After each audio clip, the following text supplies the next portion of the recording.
Welcome to the St. Andrews podcast for German intellectual history here at the Institute. My name is Charles Geuss, and I'm here with my co-host Andres Raymond. Today we're interviewing Raymond Geuss, Emeritus Professor of Political Philosophy at the University of Cambridge and a Fellow of the British Academy. Of course, you can use Nietzschean thoughts in politics, but as a political thinker, Nietzsche is a zero. I'm ready. Great. In our correspondence, you said that in a lifetime you can either read the Germans or the Greeks. This echoes Heidegger's view that philosophy is only possible in two languages, German and Greek. What is it about these two language traditions that make them so conducive to philosophical work? And are the alternatives really that bleak? I think to answer that question, I'd have to distinguish some two general points from one particular point. And the two general points I think are more important. The two general points, the first of them is that I do not believe, as many people seem to believe, that philosophy is something like what was construed in Philosophia Perennis, the perennial philosophy paradigm. That is, a lot of people think philosophy is an attempt to answer universal questions that everyone everywhere asks or ought to ask.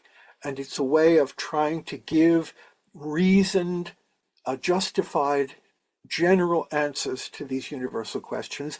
Therefore, it's of universal application and you can find it everywhere. I don't believe that. I think philosophy is a cultural artifact. It's a particular artifact of a particular society over a particular historical period of time. And since it is a particular cultural artifact, then of course it will be deeply implicated in the language of the culture, the language which that culture has spoken. Now, the cultural artifact of philosophy gets its start in Greece, and it develops during the Middle Ages and early modern period, and it is now what it is. And now, once you have, however, such a cultural artifact, which has a particular tradition and is connected to a particular language and a particular set of habits, lots of complicated things. Once you have that, you can, of course, abstract. You can try to make this particular cultural artifact be a general concept. And then you can look around the world and you can see where there are things in other cultures at other times that look like this. And there's nothing inappropriate about that. But you have to understand what you're doing there. What you're doing is you're adapting an artificial construct that we've made, and you're putting new wine in old bottles. You're trying to apply that to cultural contexts that are not necessarily amenable to it. So that's the first thing that I would say, that philosophy isn't a natural magnitude. It's a particular historical and cultural artifact, and therefore, of course, it's dependent on languages. Second general thing I'd like to say about that is, I do not think that there are primordial languages. That is, I do not think that some languages are inherently more expressive, more in touch with reality, more immediate. I think the search for that kind of primordial, and as you know, that's part of Heidegger's central project, to go back to a language that is more ursprünglich, more primordial, more genuine, etc. I think with Nietzsche that search for the, Adorno calls it Ursprungsphilosophie, that search for the origin, for the primordial place where a language just connects with reality, is wrong. Because you'll never find that. Because Nietzsche is right about that. If you look in the past, you won't go back to some single sinngebender Augenblick, some single moment at which language encountered reality, and that's the real thing, you will get back further and further and further, and what you will find is language proliferating into different sorts of phenomena and things that you can't tell whether they're language or not, etc. So it will dissolve itself. So you can't, this model of going back to the origin is not the one I would apply to this. So they're the two general things I want to say, that philosophy is a cultural artifact. So of course you might say that it's connected to Western languages, and it has application to non-Western languages only to the extent to which it's imposed on them a certain way. And second, that there is no language that has a de facto privilege by virtue of being primordial. That doesn't mean that some languages might not be more suitable for certain purposes, because certain languages might be used in certain contexts and therefore have developed a large vocabulary, large expressive things. In one of the papers I wrote, I tried to contrast two different attitudes toward language, which you might call Heidegger and Mallarmé. One is you go back and look for the pure original language, and the other is you think of language as a project in which we increasingly add refinements. We try to civilize the language. So is the best language the language that's most genuine, most near the oldest language, the one that's nearest to its origin, or is the best language the language that's most cultivated? Well, there isn't any answer to that question. Those are two approaches to language that have to be seen to be complementary. So I would say it is possible to say that certain languages have some advantages over others, but it won't be in terms of them having this property of immediacy to some kind of primordial experience. So they're the two general things I want to say to this question. Then the second thing, I think that I made that remark in a particular context, and I would be loath to see it extracted from that particular context. So let me explain the context. I was talking about my situation as a student of classics in the 1960s in New York. And I was told by one of my teachers, you only have finite amount of time. You can either study the Greeks or you can study what the Germans said about the Greeks. You don't have enough time to do both of them. That's a particular kind of comment that refers to a particular situation, that of a student studying classics. And I wouldn't want to generalize from that, saying that for every project and in every subject, and particularly in philosophy, tout court, you can only do it by reading the Greeks, or you can only read it by reading the Germans.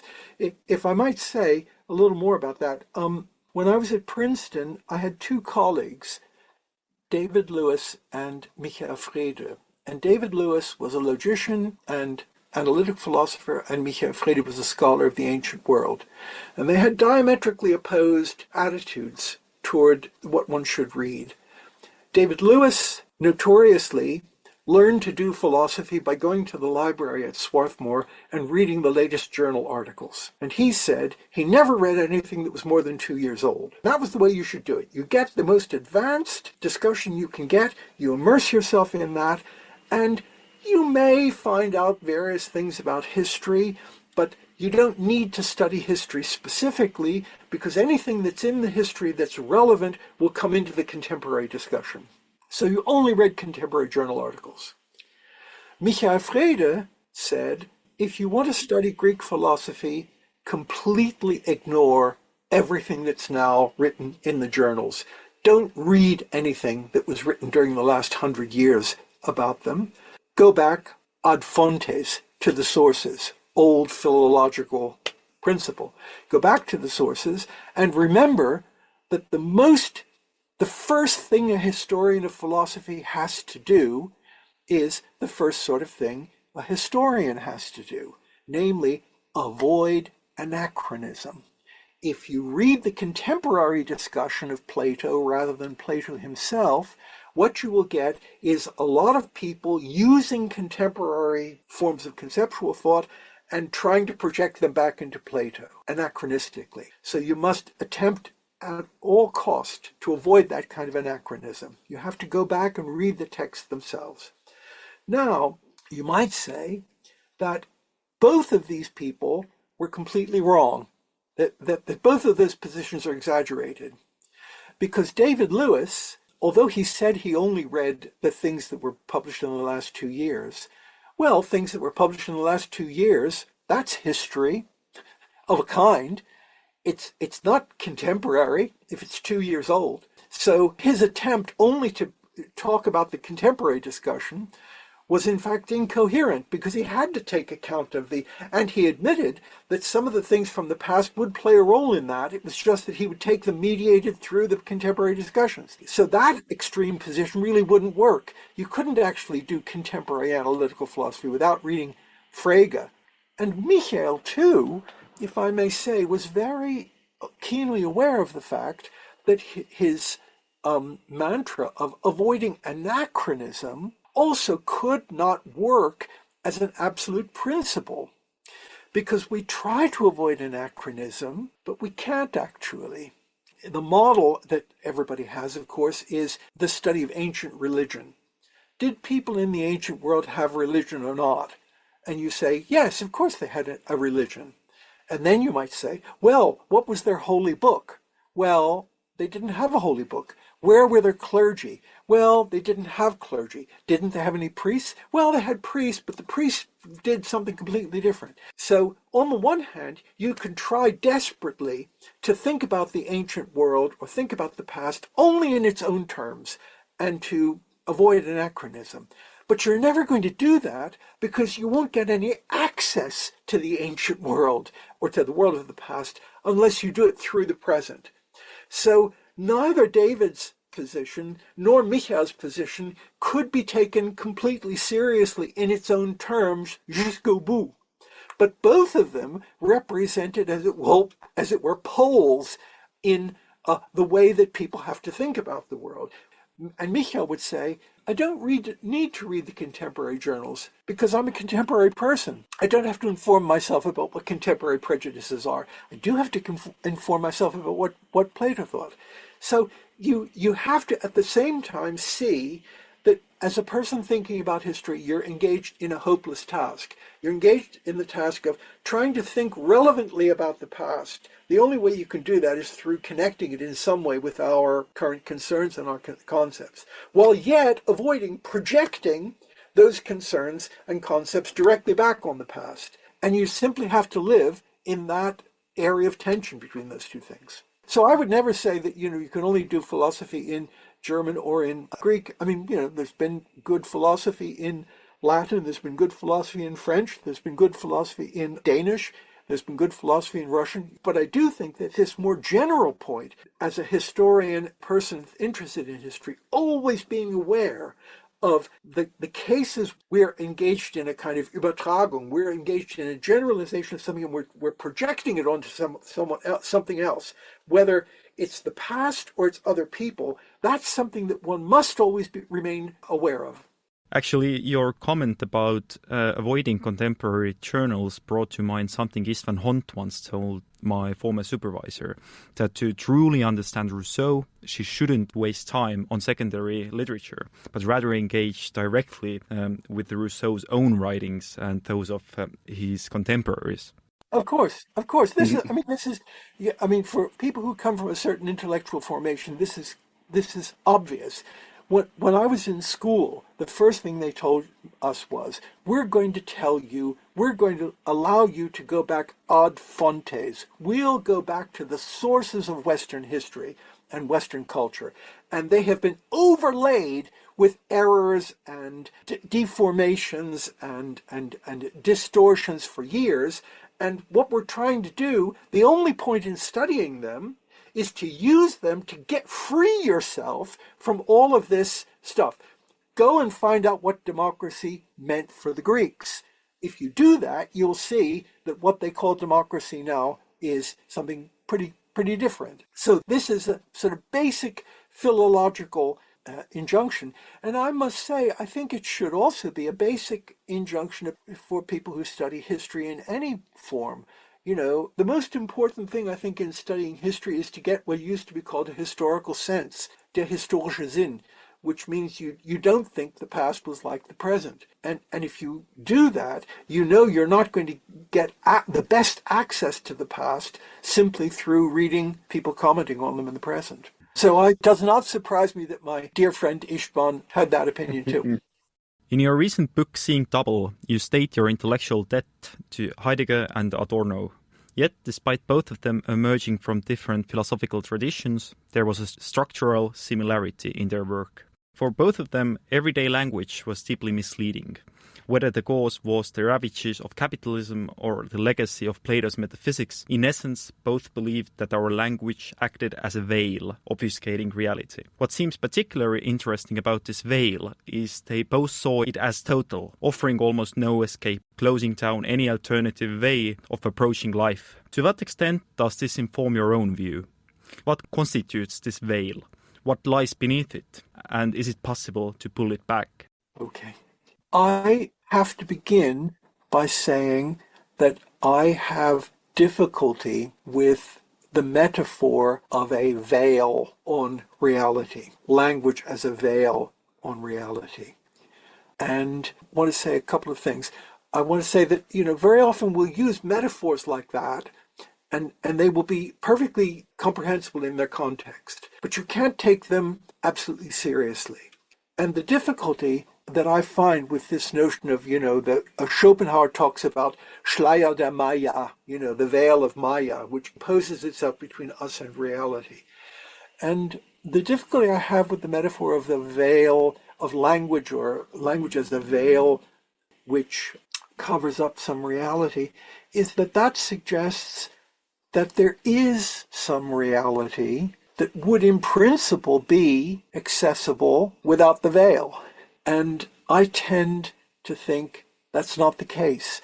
So the answer to your question, as it were, simply is, yes, I think that the important thing is that there is no direct, immediate access to reality. And that's very important. And that means a certain kind of scientism is wrong. Direct observation is not the be-all and end-all of everything. Reality is not what's given to us in direct observation, because even direct observation is a way of dealing with things that are categorically formed, therefore that are in some sense dependent on language.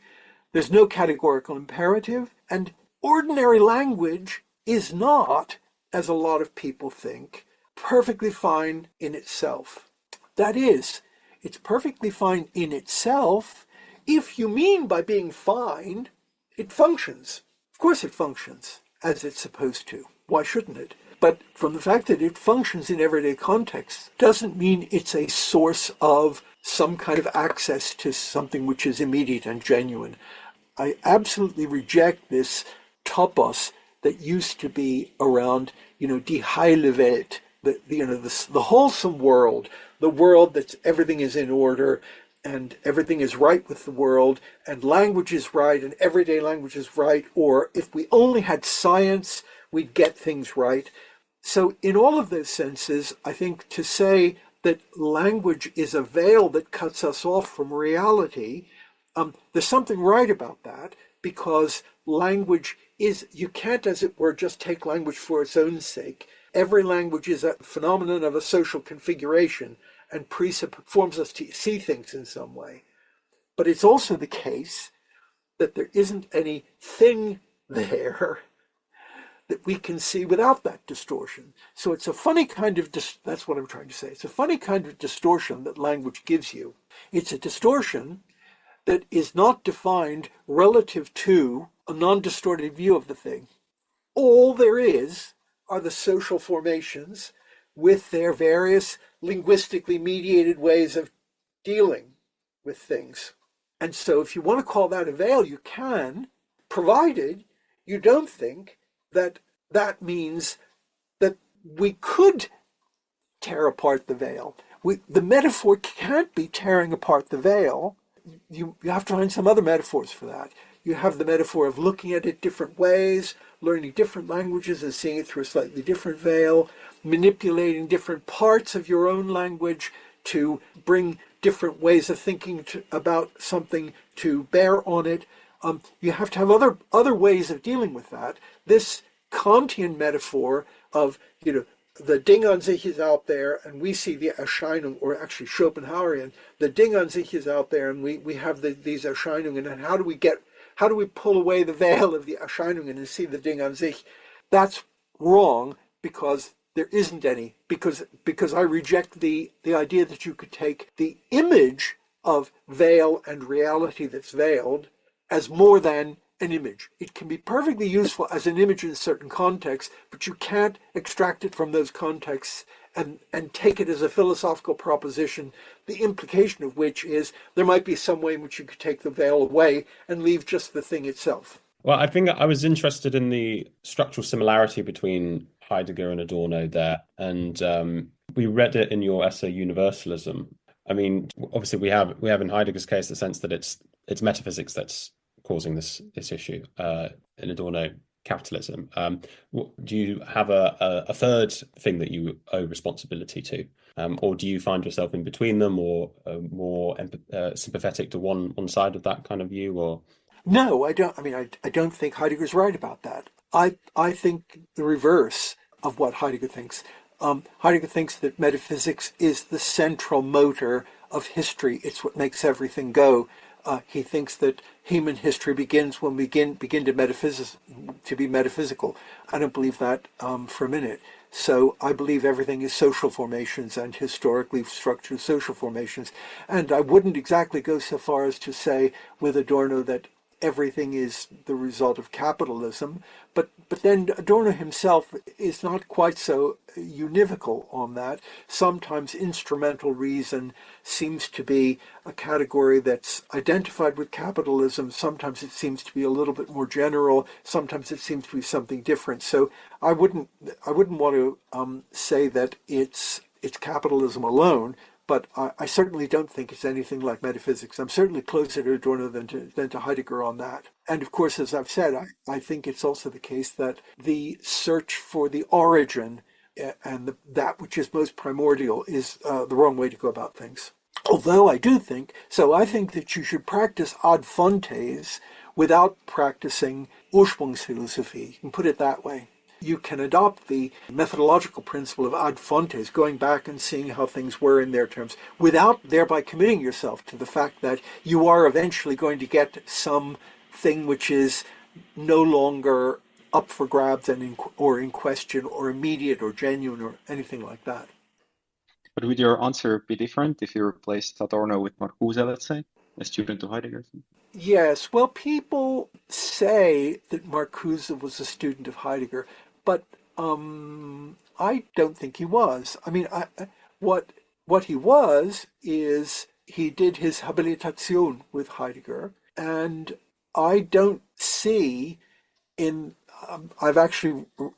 read that Habilitationsschrift many years ago. It's about Hegel, and I don't see really that there's a lot of influence of Heidegger on Marcuse. I think Marcuse was in one of those positions where he came to Heidegger already with his own ideas, and as you know, Heidegger had very little knowledge of Hegel. He was not, by any stretch of the imagination, anyone who knew very much about Hegel. If you look at that essay he wrote that's in Holzwege about Hegel, Hegel's Begriff der Erfahrung, you can see these are the lectures of someone who's just beginning to read Hegel. As you know, Heidegger basically comes from Aristotle, and he was trained as a Catholic theologian in the sort of Aristotelian tradition. So it's Aristotle and it's the pre-Socratics. And Hegel is a very different kettle of fish. And I think what happened was that Heidegger was there. He was trying, as it were, to assimilate things at that point. He was moving, and he accepted Marcuse as a person to do a habilitation. And actually, Marcuse didn't really learn very much about things from him. So that's just my view about, yeah, I don't find much of a trace of Heidegger in Marcuse at all, really. I remember Marcuse once said to me, this was in the 60s in New York, he said something like, oh yes, Heidegger, he's been looking for the Ursprung in metaphysics for 70 years now. He still hasn't found it. I mean, to be sure, that was something he was saying in the 60s. It was retrospective, but, I don't think that was just a change in his view. I mean, if you look at Marcuse's history, Marcuse, as you know, as a 20-year-old sailor, had been in the uprisings after the First World War. So Marcuse was a person of the left from the very beginning. And I don't see that, as it were, Heidegger had much influence on that trajectory. He served as a kind of conduit for it, and he didn't do anything to hinder Marcuse. But I don't think that Marcuse was very influenced by him, really. Given your Nietzschean influences, how do you reconcile Adorno's commitment to negativity with Nietzsche's more affirmative approach to critique? Could you perhaps elaborate on the affinities and contentions between these two approaches to philosophical criticism? I'll say a couple of outrageous things. Nietzsche was very naive. This is a slight exaggeration, but it's not, nonetheless. I mean, he was naive. He was not interested in politics, and his interest in politics, as far as he had them, were almost all deleterious. As you know, he was dementedly anti-democratic. He, from the very beginning, that was one thing he would have nothing to do with, any form of democracy. He was a member of a student fraternity in Bonn. Now, the student fraternities in Bonn were rather elitist institutions, as you can imagine. And he resigned from the fraternity because he felt it was becoming too democratic. Now, I mean, the sign, that's already a sign. If you look at his treatment of Greek tragedy compared with the treatment of Greek tragedy by Wagner, Wagner talks about the political dimension of Greek tragedy, which can't be overlooked. Nietzsche's treatment of Greek tragedy is very, very much focused on religion, metaphysics, and aesthetics. There's no political dimension to it at all. He, in fact, goes out of his way in the Geburt der Tragödie to reject Schiller's idea that the chorus is ideal spectator and reject the political. So, of course, you can use Nietzschean thoughts, you can use anybody's thoughts in politics, but as a political thinker, Nietzsche is a zero. That's the first thing I would like to say. And if Nietzsche thought, and I don't want to affirm this because this is a question of great controversy, if Nietzsche thought that he could just be affirmative, he was wrong. I don't see either that it's a viable position to try to be completely affirmative or a viable position to try to be completely negative. I think anything in the world that you're going to do, I think Hegel was right. There's nothing in the world or under it, under the sky, that isn't at the same time affirmative and negative. So I think that just sorting them out like that doesn't do very much. However, if you want to look more concretely at Adorno and Nietzsche, I can say a little bit about that. I mean, Adorno's basic approach to cultural criticism is, if you take what they say and what they do seriously, you will see it doesn't make sense, and it contradicts itself, and it dissolves itself. That's his basic movement. Take anything, any contemporary phenomenon, analyze it, and you will analyze it and see that it is contradictory, at some level nonsensical, and it's about to destroy itself. That's his central model. Nietzsche, I think, more usually thinks, if you look at something contemporary that presents itself as being unitary and wholesome, you will see that if you look at it historically, that impression of being unitary, wholesome, and having parts that freely interact with each other is an illusion. Because you can see historically that the unity is, on the one hand, accidental. It's a unity of various different things, and that the impression that it's a unity that came together naturally or reasonably is wrong, because in many cases, the things that came together aleatorially. They were accidentally conjoined, and in many cases, it turns out they were joined by force. So the idea that any contemporary thing has this kind of natural unity, if you look at it historically, that will dissolve itself. It doesn't have that kind of a natural unity. It's different things. They came together accidentally. Sometimes they were forced together, etc. And furthermore, if you think it's wholesome and it derives its value from its valuable history, if you look at the history, you'll find that if it has what value it has from its history, then you're in trouble, because the history, not all the elements in the history are particularly salubrious. And now I would say those two approaches are perfectly compatible with each other. There's no reason why both of those things might not be true. Which form of analysis you'll use, which model will be more appropriate, will depend on what sorts of things you're investigating. So I don't see that there's some choice one has to make between the two of them. I think these two are compatible approaches.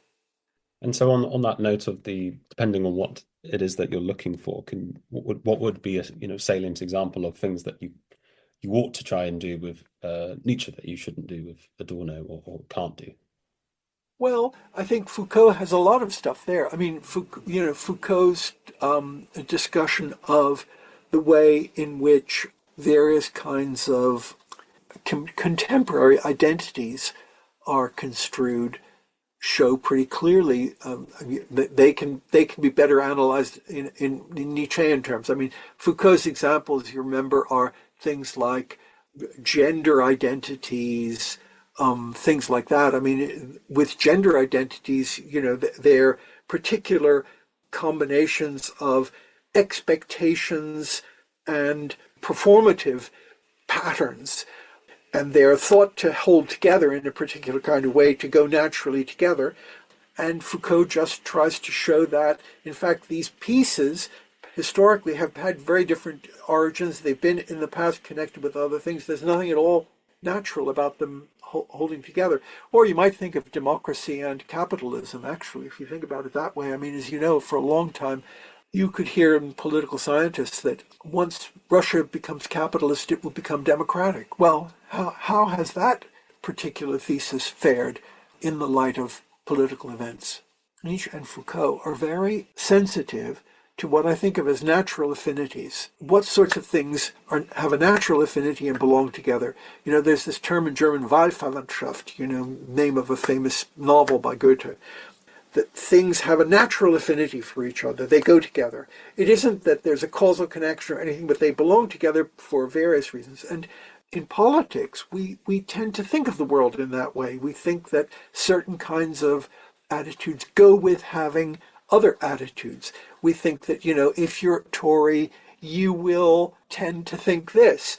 If you're a liberal Democrat, if you're a Labour, you will tend to think this. There are natural groups of things. And a lot of our political thinking, I think, is actually determined by that. And it's understandable. The world is complicated. We try to simplify it for ourselves in order to be able to get through it. So I'm not saying there's anything wrong with that. But if you actually look at that, there's no particular reason why the conservatives have to be in favor of hanging and whipping people. The natural affinity between that and other forms of economic thought, for example, or political thought, are not obvious. And so I think that's one of the instances of that sort of way of thinking in contemporary politics. In Outside Ethics, you contrast the Kantian question, what should I do, with a broader inquiry into how life and society function, a perspective shared by Marx, Nietzsche, Adorno, Hegel, and Heidegger. You have also criticized Anglo-American political philosophy for lacking imagination and failing to grasp political change. What accounts for this difference, and how should philosophers today approach ethical and political inquiry if they reject the Kantian framework? Thank you for that question. It would be easiest for me to respond to that, and my response will be clearest if I could say what it is I'm opposing. I oppose a view that has three components. I noticed that in your question, you talked about the issue about what should I do, whether ethics, whether politics should be focused on what should I do. And what I would like to say first is what I oppose is focusing on the question, what ought I to do? And I take the question, what should I do, to be more general than that. I mean, what ought I to do? It means there is some concept of what is in my interests and then what I ought to do, whether or not it's in my interests, some kind of distinction there. And so what I wanted to say very much was reject the idea that the real question in politics in particular is what ought I to do? And that in some sense, through that question, you can get to everything you want by building up from it. You can build up politics from that. You focus on what I ought to do, and you get some answer to that, and you move out from there, and then you build up your politics from that. And what I want to say is there are wider issues that ought to be given fuller treatment in their own right, and treatment that does not assume that they can be reduced to issues like what ought I to do. Two examples. One is, I think there are emergency situations. There are emergency situations in which what I ought to do is just not a question that arises at all. There are questions about what we ought to do. And moving from what I ought to do to what we ought to do is a step. I might think not that I can decide what I ought to do and you decide what you ought to do, and then on the basis of that we decide what we ought to do. It might be the other way around. It might be necessary for us to see what we ought to do, and only once we've decided what we ought to do does it become clear what I ought to do. So I'm trying to reject the focus on the individual rather than the group, on individual choice as opposed to coercion being in a coercive context, and on an absolute dichotomy between what I ought to do and what's in my interest. So that's my first point. I want to reject that, absolutely. Second, I want to reject the idea that to get an answer to what I ought to do, I need a philosophic doctrine. Plato thinks this, and lots of philosophers think this. They think that you can't know what you ought to do unless you have a philosophical doctrine that satisfies certain conditions. Socrates is pretty clear about that. And what I want to say is, well, if I only know what I ought to do by virtue of having an acceptable philosophical doctrine, then I am stuffed, because I don't have a philosophical doctrine. The model here is Socrates, but also St. Augustine. St. Augustine says, virtues are only virtues if they arise from true religion.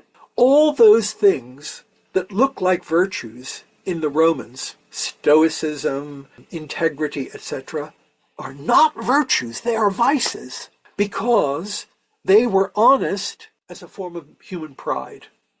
Those virtues did not arise from vera religio, they did not arise from true religion. And what I want to reject, too, is the idea that what I should do, what I ought to do, is the central thing, and that to get that, I have to have a philosophical doctrine. I have to have a philosophy that gives me the apparatus to justify this. And the third thing I want to reject is the idea that that philosophical doctrine should be centered on, now this is a much more recent development, should be centered on the idea of normativity.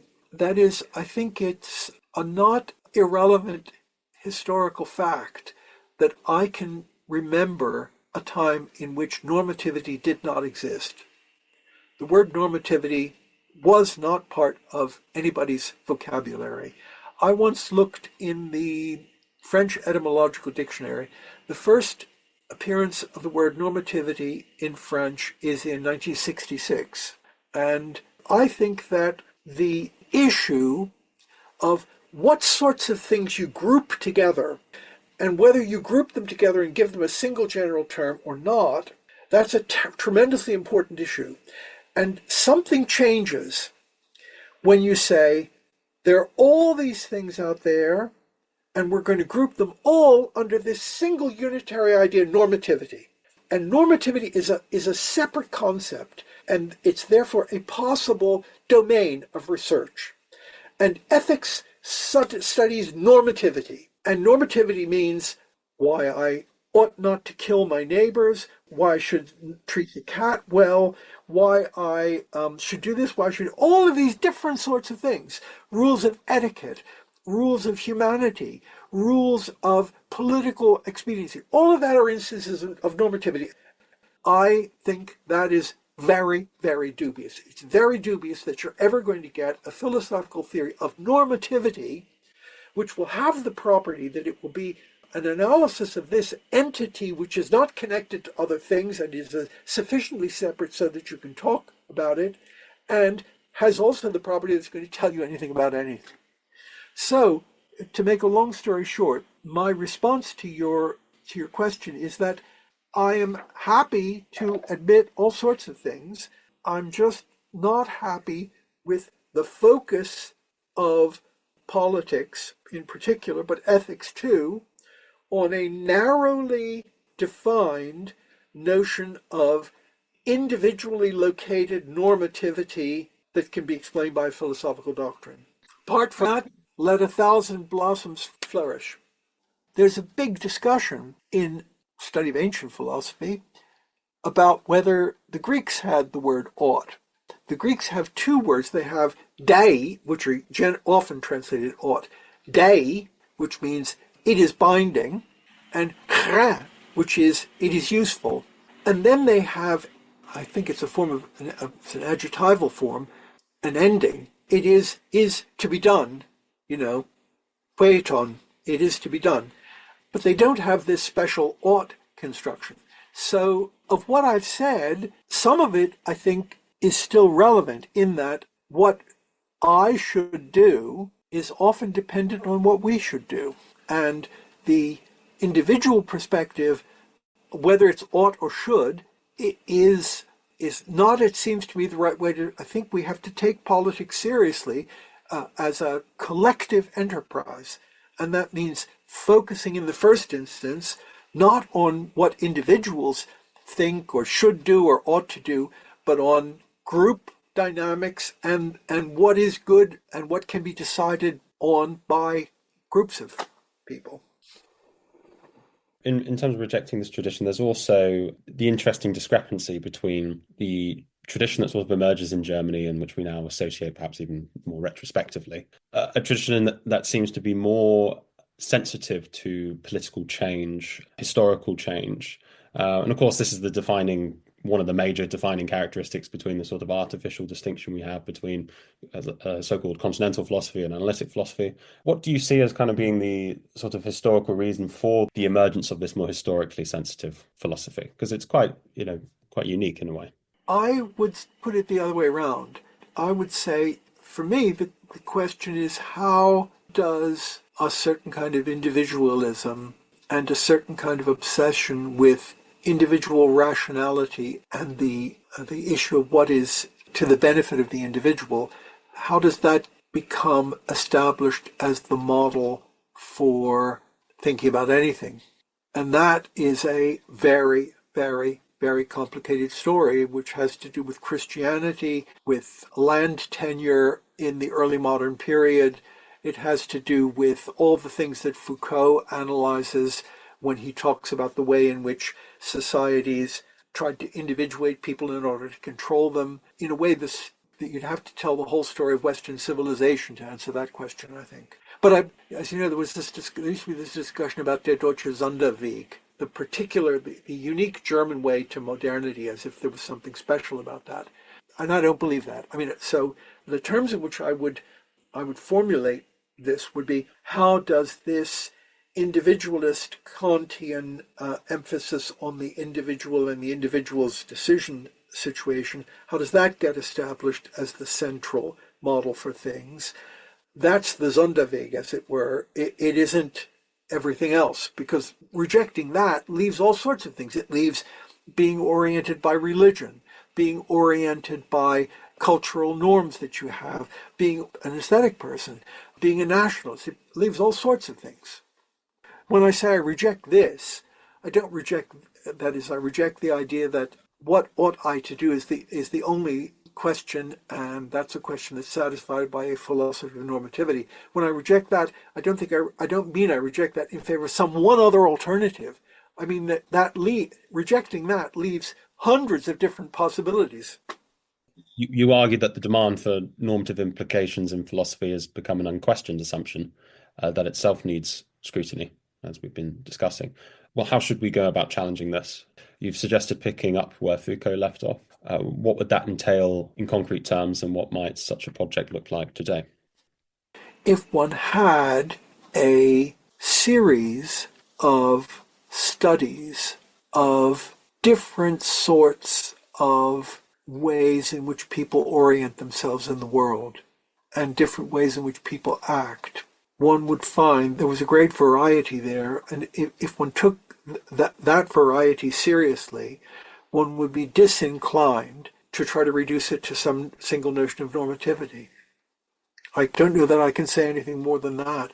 I think that in a way all of history is a refutation of that view of normativity. Because if you look at how people actually do act, they don't act in that way in general. So the next question is about genealogy, one of your and our favorite topics. In one of your essays about Nietzsche and genealogy, you argued that the purpose and effect of genealogy can't be to criticize values or valuations directly. Yet, in another essay where you lay out different concepts of critique, your stance towards this relationship between critique and genealogy is more ambivalent. Can we then treat genealogy as another form of critique? Does our perspective from which we write the genealogy play a role in this? Because, for example, to Nietzsche, it is the vitality of the perspective that grants genealogy its power. Let me say something about that that's also perhaps much more general than you want to hear. I think, for me, as you know, critique is used in two different ways. Originally, critique means analysis. Krino just means to distinguish. So I'm criticizing something if I analyze it. I criticize a play by Sophocles by dividing it into its parts. That's what literary criticism is. It's not evaluating it, it's analyzing it. So there's one movement, which is the movement of separation, distinction, division. I criticize something by showing that there are different things there. You might say critique is the moment of making things concrete. I start with general things, I start with general statements, and I criticize those general concepts by showing that they actually refer to different kinds of things. So there's a moment of the dissolution of unities, division there. And then there's the other movement, which is the movement of synthesis, putting things together. That's the movement in which people look around at lifeguards jumping into the water to save people and people deciding on things and think all of that is the same sort of thing. It's normativity. And so the first sense of critique is simply analysis. Then there's a second sense of critique, which is rejection or negation. I criticize you by rejecting what you say. Now, I've always thought that in Nietzsche and people following him, the crucial meaning of criticism was not rejecting, but it was analyzing. So you criticize something by analyzing it, by showing its different parts, by showing the variety of different things from which it arose.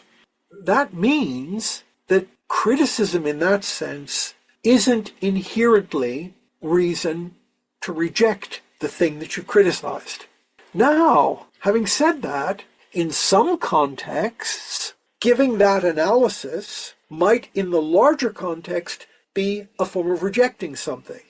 For instance, if I'm a Christian and I think that I'm acting out of love, and I think that the only acceptable way of acting is to act out of love. And if I then analyze that complex of things, and if I can show that that attempt to claim that one's acting only out of love is the result of forms of non-love, then that in itself won't in general be a rejection of that, but for a person who is a Christian, it will be a rejection of that.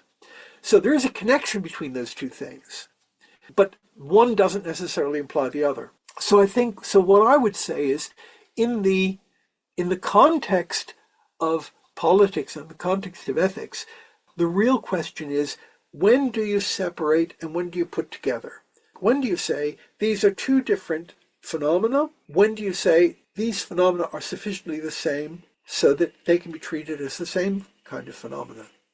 And to that question, there's no theoretical answer, because there's an answer to that question only relative to the goals of your inquiry. That is, it's important, I think, to see that genealogy, this is going to sound strange, genealogy is not a methodology, or rather, it's not a method.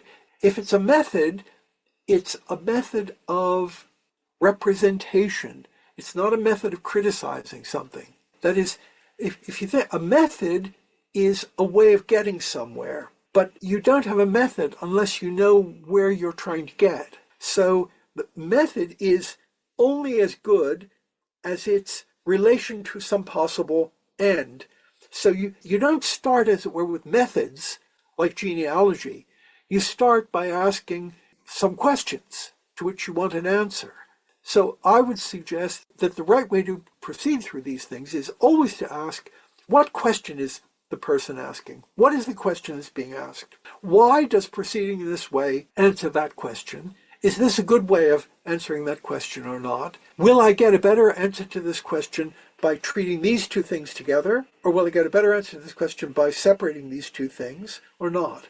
And now to say that the question is, I want to know the truth, which is what philosophers have traditionally said, that the basic answer to all of these questions is I want to know the truth, is not false, but it's useless, because it doesn't tell me in sufficient detail what particular kind of truth I want to know. So my response to that is that if you want to ask about critique and the role of genealogy in critique, the first thing you have to ask is, what is the question you're asking? Is providing a genealogy a good method for answering that question? And depending on whether the question is, and of course, if the question is, how do I criticize this? How do I criticize this in the negative sense? How do I get rid of this? Then genealogy might or might not be a good way of doing that, but you can only tell in the context of the particular question. You don't go around looking for the truth. Of course you do, but you don't. You also don't go around looking for genealogies, and you don't go around looking for critique. These are all particular, concrete ways of proceeding that are better or worse, useful or useless, depending on what actual goals you have. And it's the most important thing is to find out what goals you have. What is it that you're looking for? What is it that you're seeking, and how can you proceed there? And in some of those contexts, doing a genealogy will be useful, and in some of them it won't. Genealogy is today accepted as a historical method. The idea in a nutshell is to show how some form institutional morality came to existence and acquired its meaning. In one of your recent essays that focused on the relationship between history and philosophy, you argue that the point of doing the history of philosophy is to confront that which is completely foreign to us, in the hope of thereby getting some distance from our own form of life and of learning to treat what is alien in its own terms. Given this view, does genealogy have a constructive role in shaping how we engage with philosophy and history? If the goal is to gain distance from our own form of life, does genealogy offer any guidance on what to do with that distance once it is achieved? Again, philosophers have distinguished a number of different senses, a number of different kinds of methods. There's a standard distinction in when you say genealogy is an accepted method. I would say the sense in which genealogy is a method is only Pickwickian. If it's a method of representing things. Philosophers talk about method of inquiry and method of justification. A method, presumably, is a specification of a series of steps that you go through in order to get somewhere. Again, method is a path somewhere. So a method is like a map. Gives you a succession of steps to go through. First you do this, then you do this, then you do this, then you do this. And now philosophers have said, well, what do you need a method for? And one thing is you might need a method for inquiring. You want to know something and you want to know how to go about inquiring about that, finding out what's true about it. But another possibility could be you don't want a method of inquiry, you want a method of justification. It isn't that you want to know how psychologically to go through the process of finding something out, but you've got the conclusion, and now you want to justify the conclusion. And the order that you go through in justifying the conclusion might be very different from the order you go through in finding it out. The actual method you went through to find it out might be torturous and indirect and have all sorts of things. And you can't appeal to the path that you went through to discover it, to justify it. Because once you've got it, you want to justify it. So there's the method of inquiry and the method of justification. And then Marx talks about the method of research and the Darstellung, the method of Darstellung, the way in which you exhibit, you represent your results.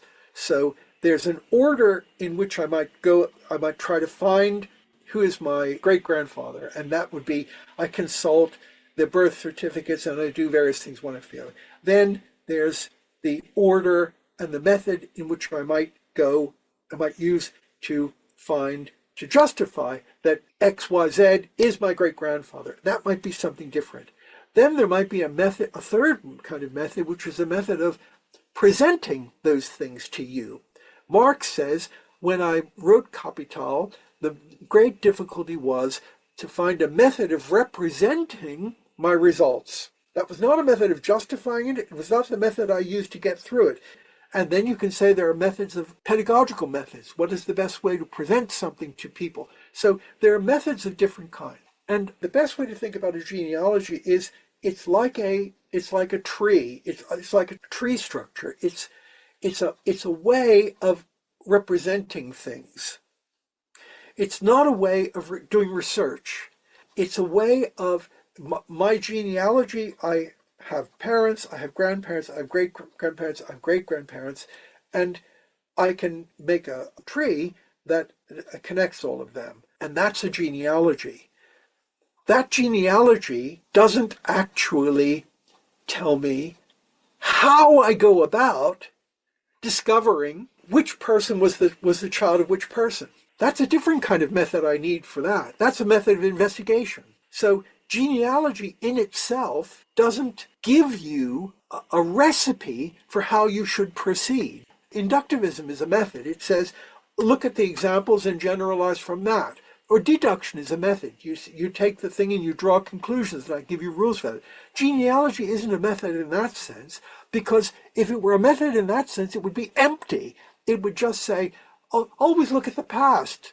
Well, that's no method. Is that a method? Genealogy is better understood as a way of representing relations. So let me give you some examples. So in the case of a human being, we can give a representation of their ancestors in the form of a genealogy.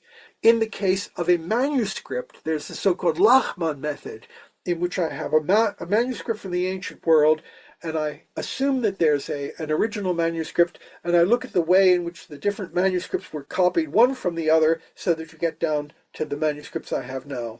In the case of the Catholic Church, there's Jesus there, and he's assumed to give power to his disciples, and they come down, and then all the bishops can be... They're all different trees, different kinds of trees you can set up. They're all genealogies, but none of them is a method for anything.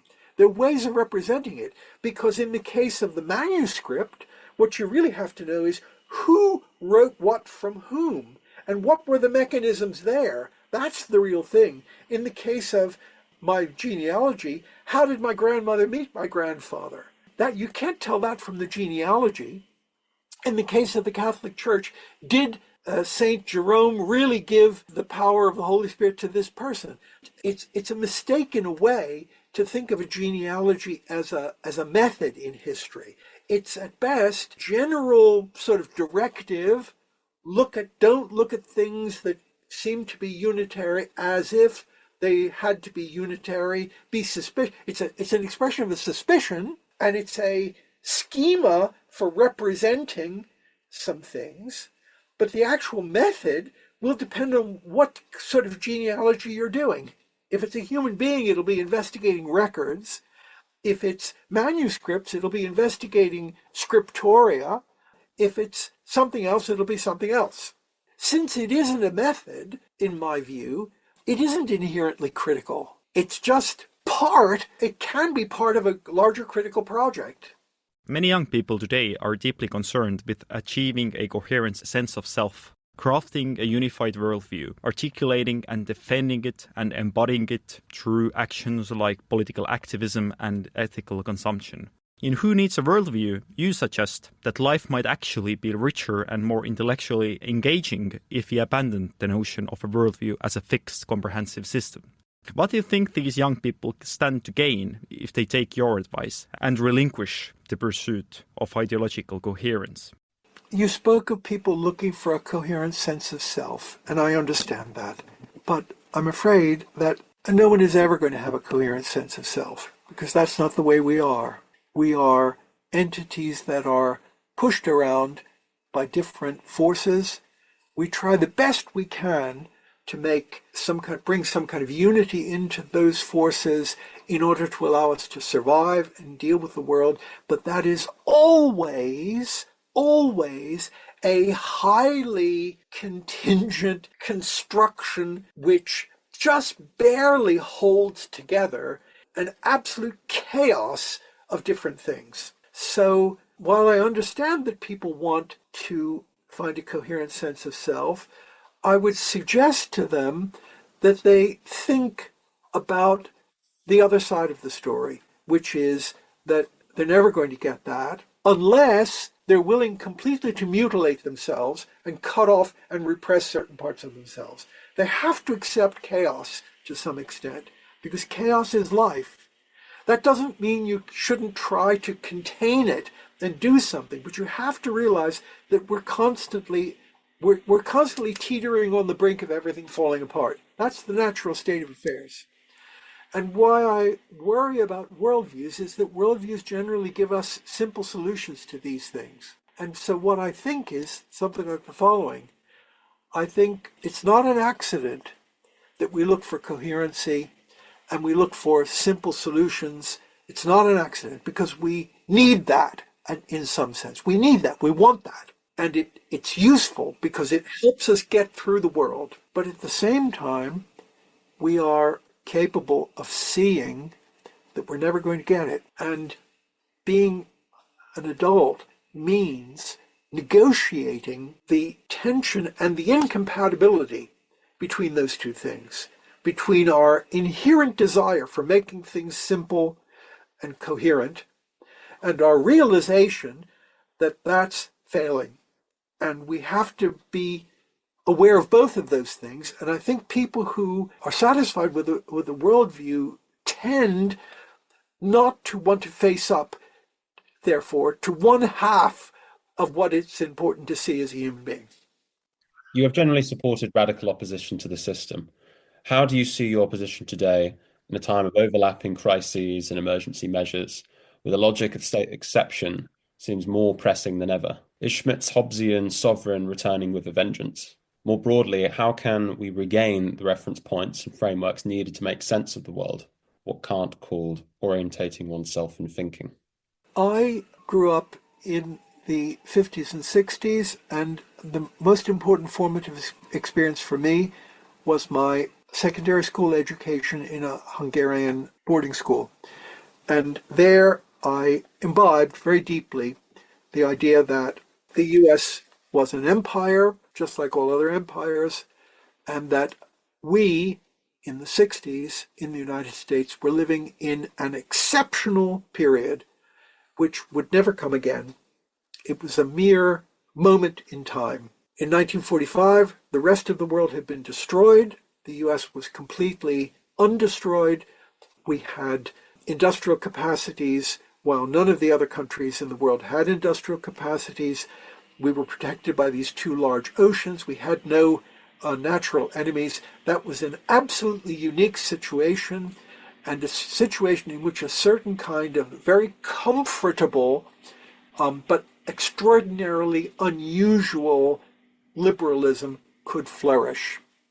We had 30 years, my priests used to say, 1945, 1975, that would be the years during which the empire would flourish because we'd have no competitors.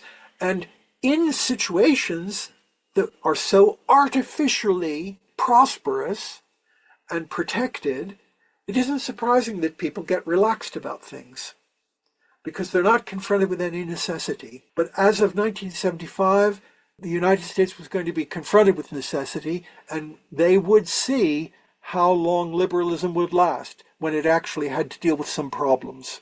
The U.S. did not have a very good record in dealing with conflict.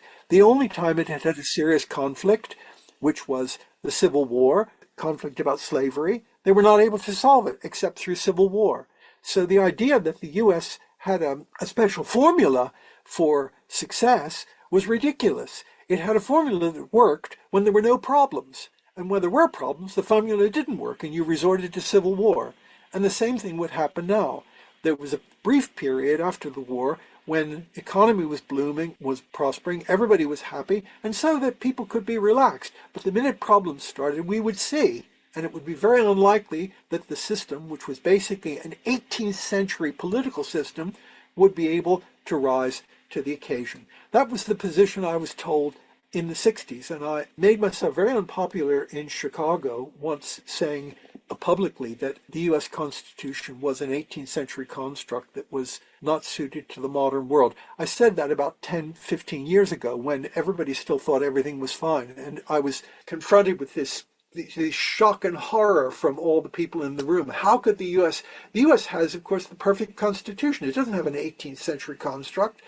So for me, there's no surprise. Trump is no surprise in a way. He's been there all the time. He's been covered over by excessive prosperity and by the ability of a certain geographical entity, which was protected and artificially prosperous, to not have to deal with certain problems. Once the problems became serious, you get people like that. So I don't feel, as it were, that I've had to change my views on things at all as a result of recent events. It isn't that I could have predicted them, because I couldn't predict them. I mean, in fact, my teachers predicted them for the 80s, and they didn't happen in the 80s. And they didn't happen in the 80s for obvious reasons. I mean, we invented debt.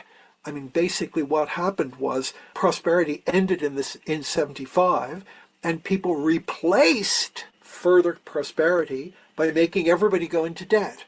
They invented the credit card. You know, there were no credit cards. I mean, I'm so old now. I remember the time when there were no credit cards. There were no credit cards in the 70s. Maybe there were, but nobody had one. People didn't have huge debts. Maybe they had a house with a debt, but you didn't have debt. So what the U.S. did was the prosperity between 45 and 75 was based on real economic development. Once that collapsed, you artificially gave people the idea that they were getting more prosperous by encouraging them to acquire a lot of debt. So, and then the debt spiraled, and then eventually it collapsed. So, you know, none of this surprises me really, although I couldn't have expected it. No one expected people to invent debt in that way. But apart from that, it's not a problem for me. I think it's a problem for people who thought that we had things figured out. You know, again and again in the world, people think they've got things figured out. They think it can never happen again. You know, before every stock market crash, they say, oh, before it was different, but now we've got it figured out. And they've never got it figured out. So I think the question is a question for all of those people who thought with Fukuyama that history was over in the 1990s, not with people like me who never thought that. Given the current global political climate, rising authoritarianism, democratic backsliding, war in Europe, economic inequality, how do you assess the role of political theory today? Should it be primarily about projecting alternative futures, historical study, enlightenment, or something else? I'm sorry to say this because it's a kind of quirk, but it depends on what you mean by political theory. If you mean the activity of doing politics and thinking about politics, or does it mean having a general theory of politics? That's something very different. It's one thing to do politics and think while you're doing it. It's another to have theory. And the third thing is academic political theory, which is a very particular construction and not identical with either of those two things. So if you say, what is the present state, what is the future of political theorizing, there's a lot of political theorizing around. It's in the form of thinking about the ecological crisis, thinking about war and peace. There's a lot of it around. If you ask the question about academic political theory, I think that has overwhelmingly had a very conservative and deadening effect on political action. It's basically been retrospective and it's been unimaginative, and that's a bad combination.